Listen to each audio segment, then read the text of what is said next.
Salut les assoiffés de sang fictif, bienvenue dans Movie Dev Contest, parce qu'il faut bien se lâcher. Ce mois-ci, on vous propose un numéro spécial police.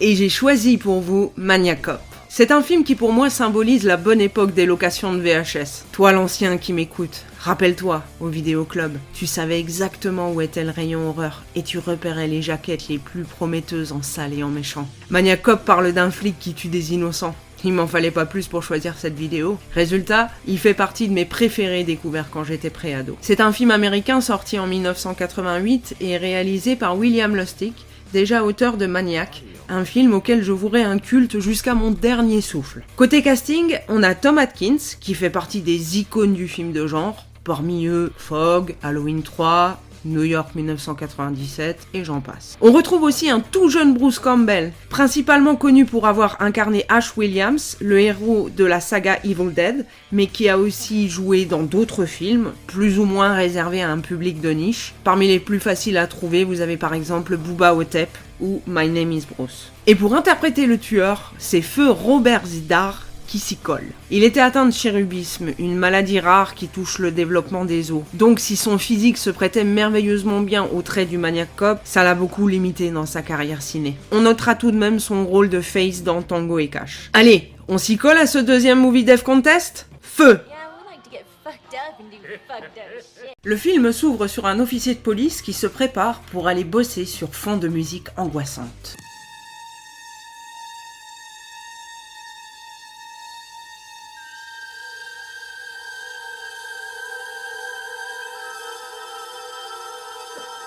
Il doit avoir chaud avec ses gants. Nous sommes à New York, un soir d'orage. Cassie, une serveuse, se fait agresser par deux jeunes voyous en sortant du boulot.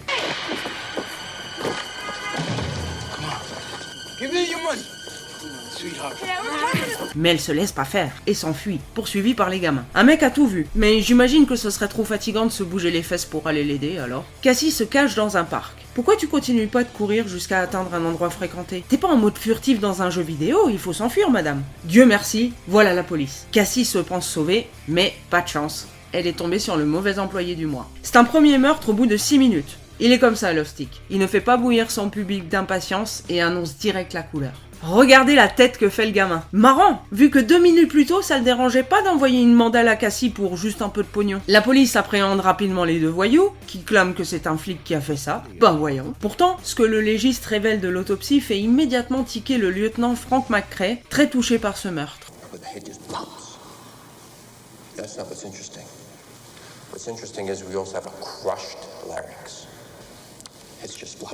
Son collègue n'a d'autre avis que c'est gerbant. Moi je trouve qu'il a pas le cœur bien accroché pour un flic. Je veux dire, il a dû quand même en voir d'autres, non, dans sa carrière. La brutalité et la force employée pour tuer Cassie ne collent pas avec le profil des gamins. De plus, Cassie connaissait plein de flics, dont l'inspecteur lui-même. Déjà, il se dit, il y a un truc qui joue pas. Le soir arrive, un jeune couple aux hormones en ébullition est sorti en bagnole et profite du feu rouge pour splotter pépère. C'est con pour eux, la police est là pour gâcher la fête. Cache ta bière, jeune fille. Le mystérieux policier fait sortir le conducteur silencieusement et tout en gestuel. Et le gamin, il se met à faire des gestes tests d'alcoolémie. Je sais vraiment pas comment expliquer ça, mais les trucs là, genre tu dois te toucher le nez et réciter l'alphabet à l'envers. Ce genre de test à la con. Je sais pas, fais-le souffler dans le ballon, t'iras plus vite. Et regarde, mais qu'est-ce que tu fais, mec ? Pourquoi tu te casses le cou comme ça ? Et pourquoi tu fermes les yeux ? J'ai jamais vu personne faire un test comme ça. Ça a dû gonfler sévère le flic parce que le mec, il révèle un poignard, une épée, c'est un peu entre les deux en fait. C'est un super grand poignard. Et il deviendra toujours plus grand au fur et à mesure des séquelles d'ailleurs. C'est un poignard qui est dissimulé dans sa matraque. Et qu'est-ce qu'il fait ? Il lui règle son compte. Le problème c'est qu'on dirait pas qu'il l'égorge, hein. On dirait plutôt qu'il l'invite à un duel. Pour moi il lui met des tartes. La prise d'après, le mec a effectivement la gorge tranchée et le flic le balance sur le pare-brise. La fille s'en sort parce que le flic, il est parti depuis longtemps. Hein. Il tue complètement random en fait, selon son humeur du moment. Mais vraiment, ça peut changer d'un instant à l'autre. Plus tard, le lieutenant McCrae tente de convaincre le commissaire de fouiller les dossiers des employés de police de la ville, voire de les tester psychologiquement. Parce que quand même, il y a des témoignages. Et tout ce qu'il obtient de son supérieur, ce sont des questions embarrassantes. You know, Lieutenant, you seem to know a hell of a lot about this guy. Tell me something, when is the last time you had a mental test? Qui donne ma foi de la profondeur à ce personnage, mais aussi un rire forcé qui a l'air de faire réfléchir le commissaire à deux fois quant à la santé mentale de McCrae.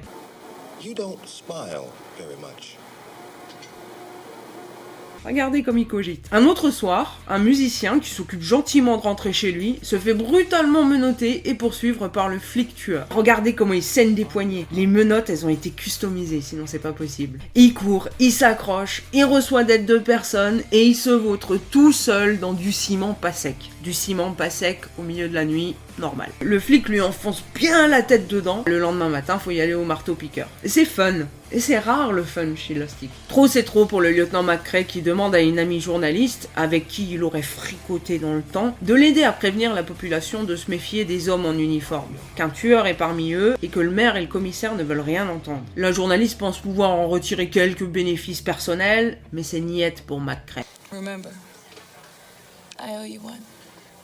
You don't owe me anything. Et pourtant, Dieu sait qu'elle a essayé. I didn't think we were gonna see each other again.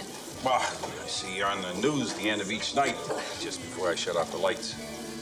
How romantic. La journaliste monte une sauce telle contre la mairie et la police que les conséquences négatives ne tardent pas. Un jeune agent se fait tuer en plein jour par une petite bonne femme qui possède un talent insoupçonnable.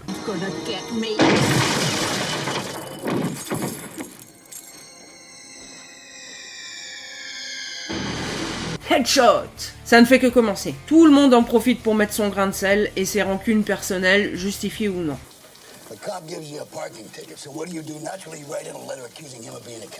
Et c'est très d'actualité toute cette affaire, hein. C'est intéressant. Hein. L'affaire emmerde tout le monde, le tourisme baisse, le capitaine est à 4 semaines de la retraite. C'est le mimi, c'est le rara et c'est la mémerde. Un autre soir, Jack Forrest, officier de police, se prépare pour aller bosser. Et il le fait sur la musique thème du film.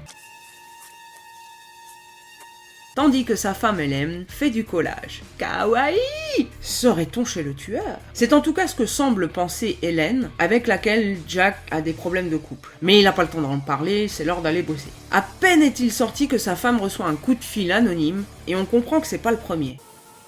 Out again, didn't he? Who is this? What do you keep calling me? Why does Jack keep killing people? Is he gonna do it again tonight? Hélène veut en avoir le cœur net. Flingue, trench coat, elle est parée pour une bonne vieille filature des familles. Yeah, regardez, il y a le stick. Surprise, surprise! Ou pas tant que ça. Jack n'est pas un tueur, juste un infidèle qui trompe sa femme avec une collègue, Teresa Mallory. Et j'aimerais savoir ce qu'il faisait et comment il faisait ça, vu leur position au moment où elle les capte. Parce qu'il faisait un truc, on les entend avant de les voir. Alors Bruce, explique-moi s'il te plaît. Sa femme est tellement en pétard qu'il lui en pousse de terribles moustaches. Elle les menace de les shooter, mais que de la gueule, elle se contente de fuir en chialant. Hop hop hop madame, contrôle d'identité s'il vous plaît. Le meurtre est en hors-champ et c'est bien dommage car le résultat est juicy. On dirait que le maniaque cop l'a découpé plusieurs fois, ça pue l'acharnement tout ça. Tout ça sent bien le sapin pour Jack, d'autant que quand le capitaine lui annonce la news, Jack il s'enfonce dans un quiproquo qu'il fait immédiatement mettre aux arrêts et interroger. Tout est contre lui. Jack, gentleman de son état, ne veut pas révéler son alibi afin de protéger sa maîtresse qui fait partie de la boutique, on le rappelle. Les pontes de New York sont contents d'avoir pincé le flic tueur, mais McCrae c'est un petit malin, il avale pas cette couleuvre. Il retourne voir Jack officieusement et le convainc de donner le nom de sa maîtresse qui détient peut-être une partie de la réponse. Et justement, Teresa, elle est en train de bosser, sous couverture. Elle est pas encore au courant de tout ce qui se trame. Après une journée, elle en sait rien. Sérieux. Et pourtant, elle fait partie de la boutique. Hein. Mais ok, tout va bien. Elle se fait bien sûr agresser par le flic tueur pendant sa pause clope. Et regardez, son badge, il est à l'envers. Teresa a beau lui tirer dessus, ainsi que McCrae arrivé pile au bon moment, le flic ne flanche pas et il disparaît.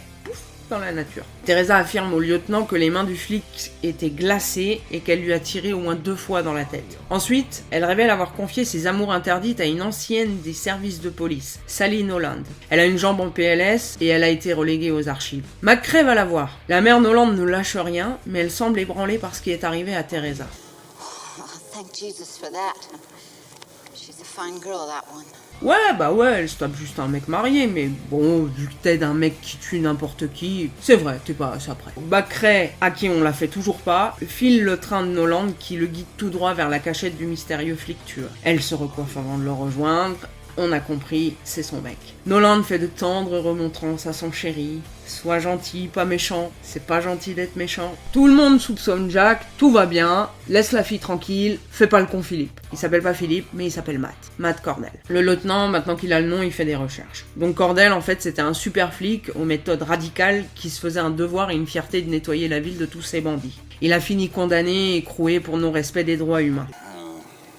Even killers got rights, huh? Ça, c'est une question, encore une fois, intéressante et toujours d'actualité. Vous en faites ce que vous voulez. C'était surtout une histoire de politique véreux. Ça, c'est quelque chose qui sera beaucoup mieux expliqué dans les suites. Donc, le clou final du cercueil de Cordell, c'est qu'on l'a mis dans une prison où vivaient tous les mecs qu'il avait arrêtés. On devine que ça s'est mal fini, mais... patience, petit scaramé. On apprend aussi que la mère Noland était sa fiancée et que sa jambe foutue lui vient d'une tentative de suicide ratée après la condamnation de son mec, le gros bad, du William Lustig, tout craché quoi. Suit justement une séquence flashback très triste. Notre bon vieux Matt ne trouve pas le sommeil et revit son procès, son enfermement et l'attaque sous les douches qui lui a été fatale. Ce mec est une montagne, regardez-moi tous ses muscles! Il met une sérieuse raclée aux mecs qui sont venus l'attaquer sous les douches, avant bien sûr de se faire prendre en traite et rayer la gueule proprement.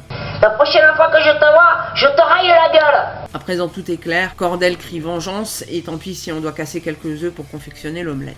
McCrae est décidément indiscret et il se prend une belle raclée à la canne de la mère Noland qui sait que ses derniers moments arrivent. La découverte d'un flic pendu vient confirmer sa théorie. Oh mais ce cri! Cordell la chope. Alors ça c'est excellent, je m'en suis rendu compte seulement en faisant le montage grâce aux secondes par seconde. J'avais jamais capté que c'était un cascadeur qui faisait le truc, regardez le mec. Tu la tues là? Sérieux? T'es en train de la tuer? Je ne comprends pas. Qu'est-ce que tu fais là, Cordell? À part un truc embarrassant que tu devrais faire ailleurs qu'en public. En tout cas pas dans un commissariat de police devant tous tes collègues, merde. Puis c'est au tour de McCrae de jouer les poupées de chiffon. Teresa va voir ce qui se passe et tombe sur un flic mort. Pourquoi tu cries comme ça? Je croyais qu'une des qualités principales d'un policier était de garder son sang-froid en toutes circonstances. Entre l'autre qui dégueule à moitié sur une victime et toi qui gueules comme si c'était la première fois de ta vie que tu voyais un cadavre, oh bordel, regarde Bruce, prends exemple. Et pourtant c'est son cul qui risque de finir sur la chaise. Il y a des décorations un peu partout, hein. Matt s'est payé un petit massacre. McCrae passe un bon moment à jouer les boules de flipper.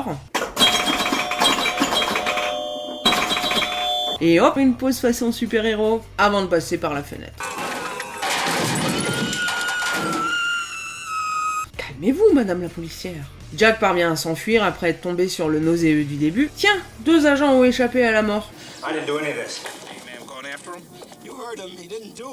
Bah ouais. Les 2 amoureux vont à Sing Sing, la prison de Matt, pour rencontrer le médecin qui s'est occupé de son corps. Et c'est là que c'est un peu confus pour moi. Le doc affirme qu'il lui restait un souffle de vie, on le voit pratiquer un massage cardiaque. Mais qu'est-ce que tu veux couper avec ton scalpel à travers le drap? Et puis pourquoi tu relèves pas le drap de sa tête, histoire de l'aider à respirer? Puis après il dit qu'il l'a laissé repartir parce qu'il était plus mort que vivant. Il faut savoir, il était mort ou il était vivant? On dirait les deux docteurs là dans le Retour des morts vivants. Techniquement vous n'êtes pas vivant. Alors vous voulez dire qu'on est mort? Non, on veut pas dire ça. Tu te fous de ma gueule? Il s'énerve et congédie Teresa et Jack qui doivent se démerder seuls. Aujourd'hui c'est la Saint-Patrick, donc l'occasion idéale pour Cordell de s'attaquer au maire et au commissaire, les 2 grands responsables de son injuste arrestation. Bonjour monsieur Rémy. Pendant que Jack reste en planque, Teresa tente de convaincre le commissaire que Cordell est le flic tueur et que le maire et lui sont en danger. Personne ne la croit, au contraire, maintenant elle est complice. D'après eux, elle a aidé Jack à s'échapper de sa garde à vue. Elle est placée sous la bonne garde d'un agent, pendant que le commissaire va se faire un petit bain de foule en compagnie du capitaine. Cordell les élimine à l'aide de son fidèle poignard devant l'ascenseur, pendant que le flicaillon, chargé de garder Teresa, essaye d'avoir l'argent du beurre et la crémière. Well, what's the rush? I mean, we've got the commissioner's office all to ourselves. Come on, win me the big promotion. Make me a hero. Putain, t'as la foi, toi. Il se prend un vent, se vexe, puis se prend le poignard de Cordell dans les tripes. Teresa est dans le caca, parce qu'elle est menottée à la jambe refroidie. Bon, là, c'est peu vraisemblable que Cordell laisse sa proie se démener, se balader un peu partout aussi longtemps, sans même la toucher. Je veux dire, il aurait pu la buter 10 fois. Elle s'en sort, Jack se fait embarquer, et Cordell donne sa pause au chauffeur. T'inquiète, je prends le volant. À ce stade, Cordell ne réfléchit plus. Tout le monde croit encore dur comme fer que c'est Jack le tueur. Donc il pourrait encore s'en sortir. Mais tout ça, ça l'a tellement énervé qu'il veut juste emmener Jack dans son repère et le tuer. C'est au tour de Jack de jouer au flipper.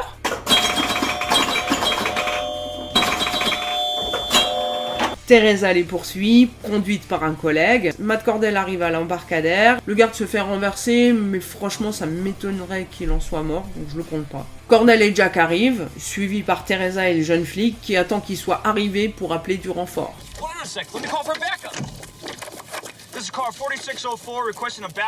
Ils sont décidément tous très pros, ces policiers.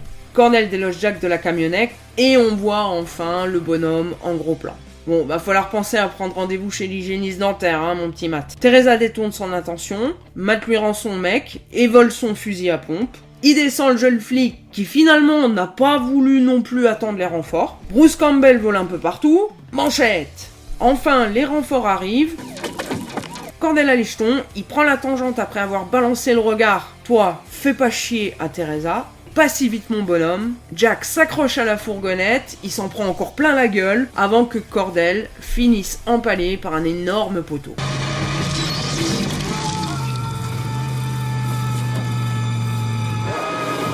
C'est la seule fois du film où on entend sa voix. Le gentil flic et le méchant flic se retrouvent à la flotte. On repêche la fourgonnette, mais évidemment Cordell n'est plus dedans. Il n'est pas loin pourtant, et cela augure une suite qui sortira 2 ans plus tard. J'attribue la machette de la classe au meurtre d'Helen Forrest. Même si on voit pas le feu de l'action, le résultat est assez parlant pour comprendre que Cordell l'a prise pour de la charcuterie fine. Miam. Le katana de l'espoir revient à l'homme cimenté, parce que c'est fun. La gamelle et les marteaux-piqueurs font cartoon, et en plus c'était même pas prévu par Cordell. Sans hésitation, je décerne le couteau à beurre de la honte à la mort de la mère Noland. Je comprends pas comment elle est morte. Et cette scène, elle est juste embarrassante pour tout le monde. Avec Maniac Cop, la patte de William Lustig se confirme 8 ans après son chef-d'œuvre Maniac. New York, un environnement et une ambiance glauque et crade, une grande brutalité et beaucoup de sang lors des tueries, un tueur ultra baraque et bien flippant qui cache en fait une âme blessée et tourmentée, le tout servi par une bande originale aussi mélancolique qu'inquiétante, que du bon. Comme son aîné, Maniac Cop te met la tension et te fait réfléchir. C'est pour ça que j'adore le ciné de Lustig. Après, j'avoue que j'ai pas vu ces péloches post-franchise Maniac Cop. Elles sont terriblement mauvaises de l'aveu même de leur auteur. Dommage que le projet Maniac 2 n'ait jamais vu le jour, dû au décès de Joe Spinell. RIP. Allez, séchons nos larmes et repartons sur une note plus légère et rigolarde avec le choix de mon complice McCoy.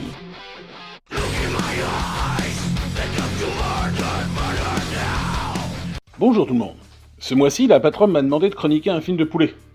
J'ai donc hésité entre Chicken Run et Poultrygeist, mais elle m'a gentiment fait remarquer qu'elle parlait de nos amis les flics. Comme beaucoup de choses ont été dites sur Robocop et par de plus grands spécialistes que moi, je vais taper dans du moins connu et rendre ma copie en traitant du film Flic ou Zombie, Dead Heat, en version originale. C'est un film américain de 88 et c'est le premier film du monteur culte Mark Goldblatt. Ce grand monsieur est célèbre dans le milieu pour avoir bossé sur tout un tas de films cultes avec des réalisateurs tout aussi célèbres. Les Terminator de James Cameron, Rambo 2 de George Pan Cosmatos, Starship Troopers de Paul Verhoeven et bien d'autres. Très prolifique et en place depuis un moment, il a commencé en 78 avec le Piranha de Joe Dante et son dernier se trouve être le remake de Death Wish d'Eli Roth en 2018. 40 ans de carrière tout de même. Pour son premier essai en tant que réalisateur, Goldblatt s'attaque à une histoire de flics et de zombies. Là-dessus, le titre français n'est pas malhonnête.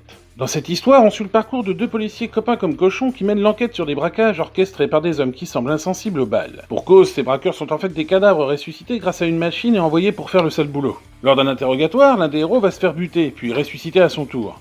Seul problème, du moins le principal, c'est la décomposition très rapide du corps et la mort inévitable après une durée de 12 heures. Les 2 potes vont donc tenter d'éviter cette triste fin. La différence notoire avec d'autres films de zombies, c'est que ceux-ci, outre le fait de pourrir, conservent leur capacité intellectuelle. On n'a pas affaire aux zomblards habituels aussi futés que l'intégralité du casting des anges. Quoique tout est relatif, hein. Si vous étiez Nabila de votre vivant, vous vous réveillez pas en Stephen Hawking. Vous restez Nabila, mais en version qui pue. Le métrage joue la carte du buddy movie. Ces films de potes devenus célèbres grâce à des bobines telles que Les Armes Fatales dans les années 80 ou les Rush Hour dans les années 2000. Sauf que celui-ci en est une version zombie. On y croise le toujours sympathique Treat Williams, le héros d'un autre actionneur fantastique mais des années 90 celui-là. Le très chouette Un cri dans l'océan de Stephen Sommers, ainsi que l'acteur culte Vincent Price, interprète d'une quantité phénoménale de rôles dans le fantastique et que certains connaîtront pour sa prestation en tant que le père d'Edward dans le film de Tim Burton, Édouard aux mains d'argent. Notons deux autres acteurs que les fans de Gremlins 1 et 2 auront plaisir à retrouver, Key Luke et Robert Picardo, respectivement propriétaire légitime de Gizmo dans les épisodes 1 et 2, et l'assistant gremlinophile de Clump dans le second volet. Dans Flic ou Zombie, vous verrez de l'action, de la comédie et de l'horreur. Un savoureux mélange bien maîtrisé pour un premier film.